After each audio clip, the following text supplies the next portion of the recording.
My guest today is Wenzel McGowan, also known as the Traffic Cone Saxman, blending jazz, soul, and street energy into a sound that turns heads.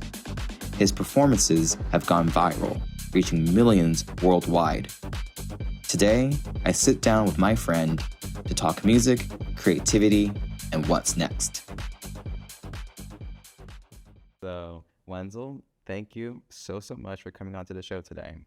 Thanks so much for having me. I'm excited for this. Yeah. So, you are a very talented man. You've been doing, what got you into music in the first place? Well, thanks for saying that. I started playing saxophone because my grandfather passed away and I inherited his saxophone. Mm. And I just fell in love with it. I tried it once and I just felt like just playing one note would shift my entire mood.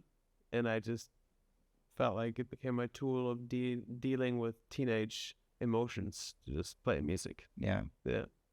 How old were you again when you so you were a very young age when you just started, getting into music. Did you feel like your parents were supportive of you when you were also getting into your artistry? Actually, no. Everyone that I knew told me that I had no talent and I should keep painting because I had a lot of talent as a painter. Oh, okay. And I could paint like photorealistic paintings, but music didn't come easily. Like, I did not understand one thing about music. I had like no natural abilities. Did your family, like for instance, your parents, were they from an artistic background as well, or no? Yeah, my mom and my dad are both painters. Oh, okay. Yeah, so I grew up always around painting and yeah. Do you still like to paint? Like, like to this day? Everyone in LA does something like, multifaceted. So I feel like, do you still like to enjoy like going back between playing the saxophone and painting between both worlds? I love painting. It's very relaxing, especially like grabbing a bottle of wine, just kind of sitting down and Yeah. forgetting about everything. But it takes a lot of time, and I feel like I don't have that much time. Time is something I feel like 24 hours is like not enough. Yeah, seriously, and he's sleeping like 8 of it. I need 10 hours. Yeah, You just recently moved to LA. Congratulations. thank you. What's it like?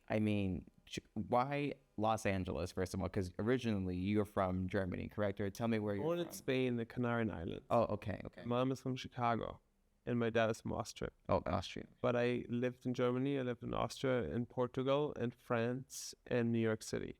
Most of my life actually in New York City, or it's the longest one place I've lived at. Yeah.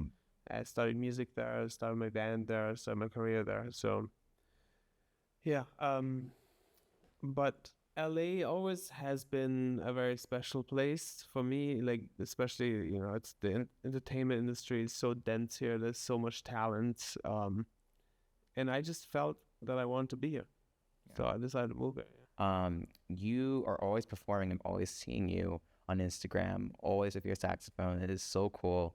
Tell us about your technique. Playing the saxophone is very, very hard.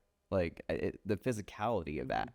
So, tell us like what's it like learning to play such a like heavy instrument like that? And what is your I guess your method? Like how would you describe your signature sound? Mm.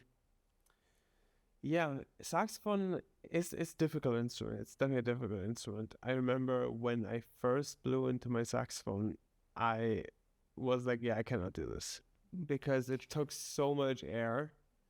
But then, like, a friend of mine knew a little bit more about it. He was like, you have to change your embouchure, like the way you place your lip on the reed. If it's in the right position, then you don't need so much air.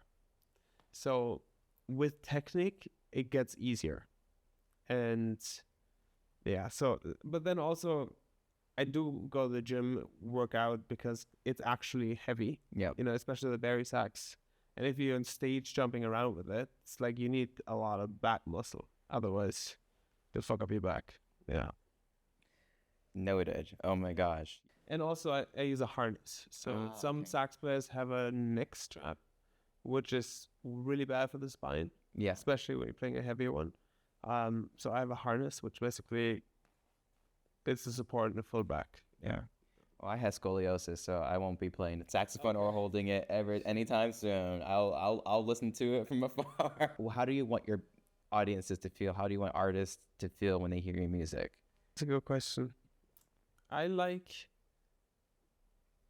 to bring an emotion of authenticity, that it's like okay to be yourself. Yeah. And I think that's the power of music. It's like when have you ever been like in a bad mood and you put on music and suddenly it like changes your entire mood? Oh yeah, yeah. Like, that's kind of crazy if you think about that. And like I feel like some sad music can make you even sadder. Some happy music can make you happy. I want to make music that's like super ecstatic, like, but also like something you can drive down the highway and listen to, Yeah. like good for clubs, but also puts you in puts you in the zone, whether you're dancing or driving or whatever, or working out. Yeah. Who are your favorite musicians growing up? Charlie Parker, Lester Young, Coleman Hawkins, Johnny Griffin, all saxophone players from the 60s. Yeah. They're like, most people don't know them.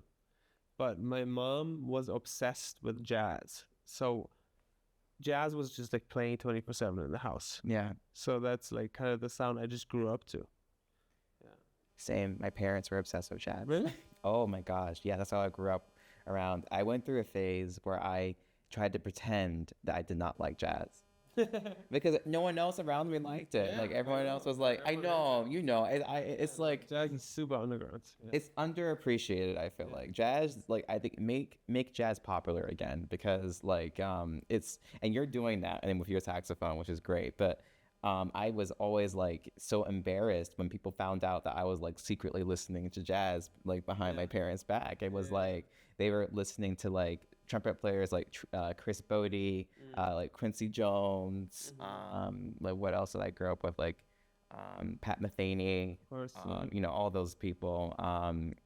So many artists that I actually secretly really liked, but I had to pretend that I was like, oh no, it's not cool. But actually, as a filmmaker, it actually helped me feel more, I guess, creative. Like when I put like jazzy soundtracks into like my short films, or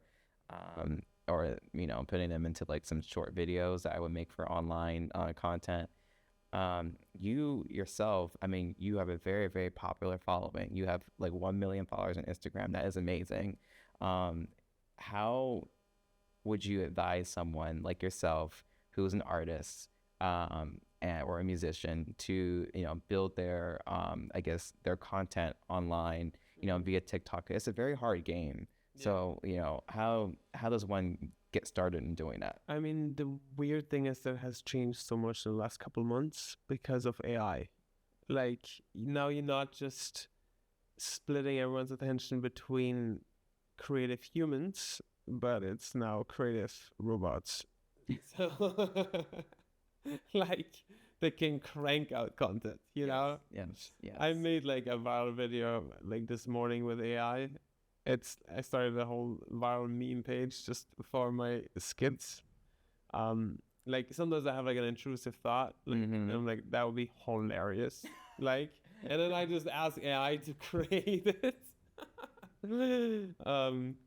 But honestly, I feel like no one really knows what's gonna happen in terms of the algorithms responding to an overflow of AI content. Yeah. Is it gonna drown out human content? Is there gonna be new platforms that say human content only? Because right now all platforms are integrating AI. Right? Like Facebook's even taking steps into making it more successful or accessible. So I don't really have any advice like how to get started right now.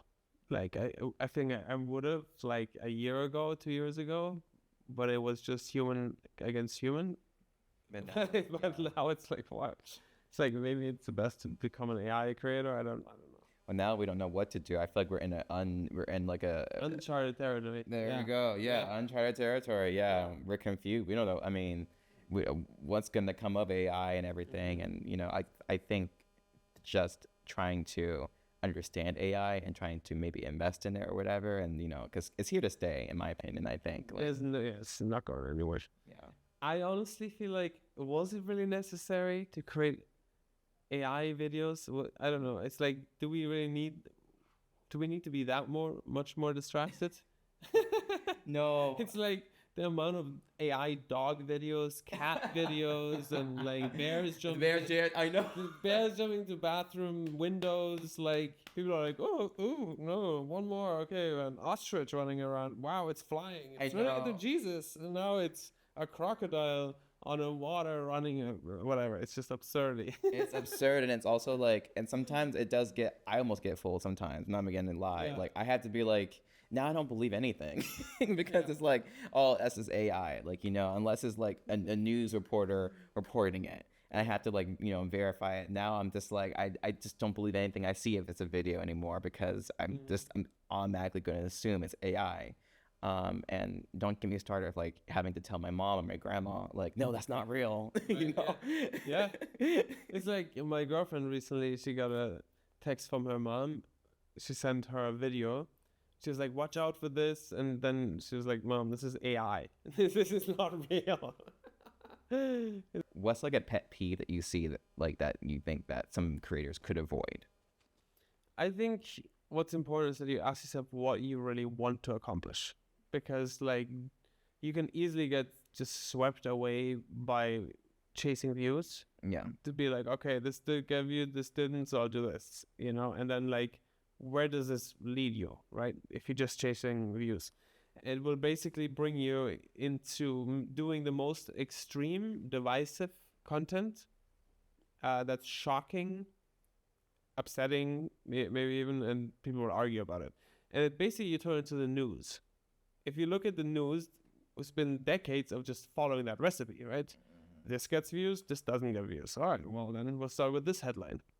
And they do this over and over again, and now the news is just fear-inducing, right? It's like, because that's what people watch. So I noticed that, and I was like, I don't want to just keep doing the most shocking content, just to get, millions of views. I'd rather lean more into my artistic side and do like this morning I posted something. I knew it was not going to get many views, but I felt like it was like a cool little DJ video that wasn't shocking. It wasn't like there was no hook, like it wasn't like a viral structure. But I'm also just trying to show my art. I'm also just trying to be an artist and not give a fuck if people are watching it or not. And then balance that with like doing some more engaging stuff, like my drive-through concerts where I like pull up to like a Wendy's and DJ for the people working there or play saxophone for them. Sometimes I get really happy. Sometimes they shut the window on me. Hey, I'll give you $50 tip if you can recognize the song. Do you want to try it? How does your family, do they ever watch your videos like right now, and like how do they feel about like the content that's out there? I think my mom is always supportive of what I do. Okay. I've had many careers also before this. I was an author.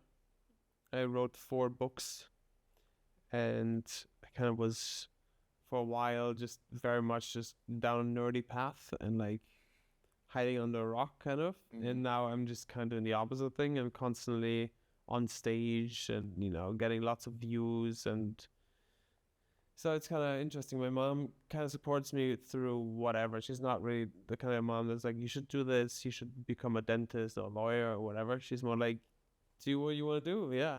And my girlfriend works at organizing retreats around the world. Yeah. And so this one guy she was having a call with, she's like, I went to Penang. He's like, oh, we should go to the thing called Elsewhere.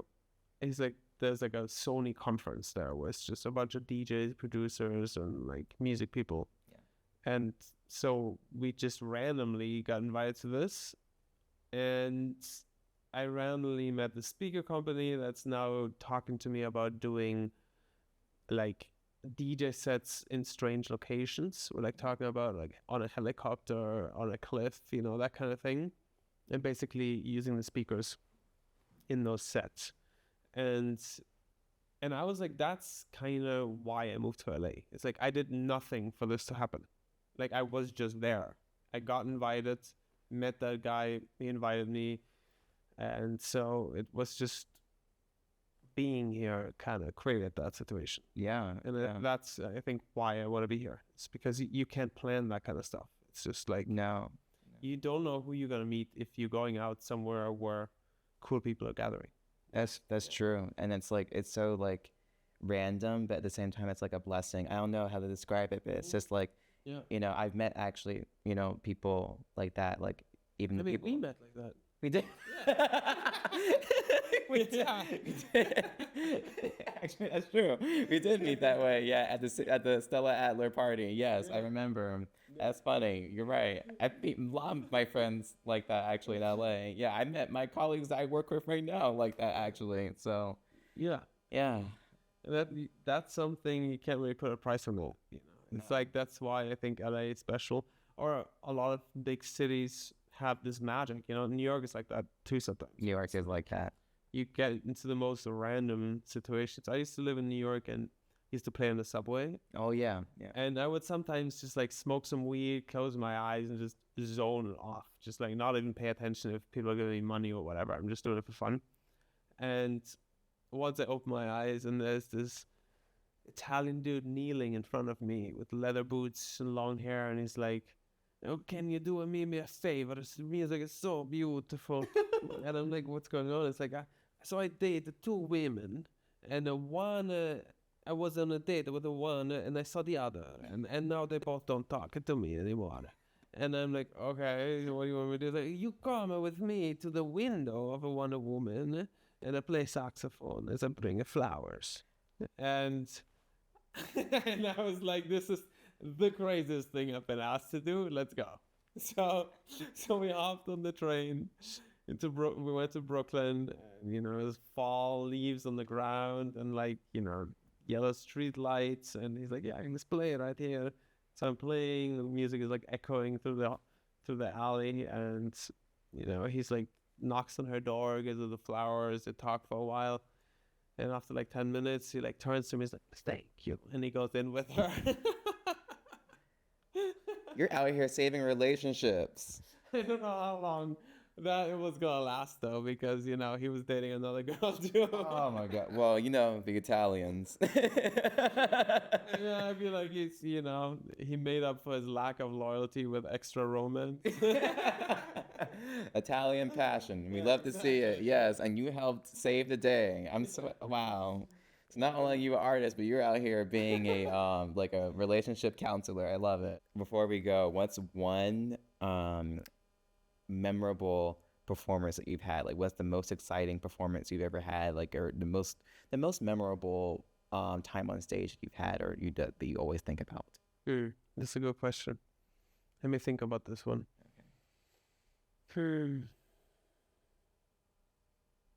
Played 3,500 shows, so it's gonna take a while. 3,000. Sifting. But I'm trying. Most memorable. I mean, this one came to mind, but it's not like, whatever. My friend, also bandmate, ate too much spicy Indian food, and then we went both on stage, and he's also a sax player, and it's, you know, when you play sax, it's like your whole body is like kind of engaged and controlling the air.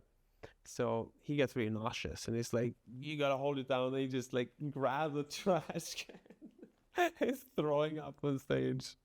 In that moment, our backing tracks and computer crash. So he's throwing up. The computer crashed, and I'm just like alone on stage, like, "All right, guys, we got a train wreck at our hands." Sometimes my best shows are actually like very connected to like presence, meditation, a kind of meditative state. Like if I meditate an hour before I go on stage, actually is way better than taking drugs. Like a lot of musicians do drugs to have that like altered state. Like either get really drunk or really high or whatever drug you want to take. I've done that too. Surely it works, but it's not as clean as the high you get from meditation. Because I feel like when you're meditatively high, then you're still really coherent. But at the same time, you feel really high. and really open and connected and full of love. And I've had shows where I had like really good meditation sessions before, and like didn't take any drugs and just felt like I was channeling like just light into the sound, and people like kind of like almost feeling it, like it felt like almost like you become a bridge to bring people a type of medicine. Yeah. And those shows are definitely my favorite. That's awesome. And tell us, if you can, is there any new projects of yours coming up or anything that we can be looking forward to? Yeah, I got a bunch of remixes that I'm working on. I got a song called Get Ready for the Sax. Get ready for the sax. Get ready for the sax. Get ready for the sax. Turn that whole right up to the max.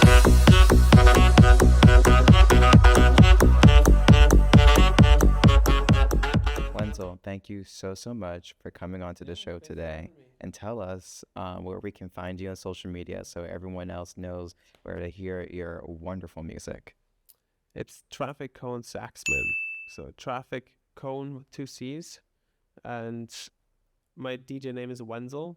If you look up Wenzel on Spotify, Wenzel, and at Traffic Cone Saxman on all the socials. You've heard it from Wenzel, and thank you so much for tuning in to Norman King IV Productions. Peace out. Thank you.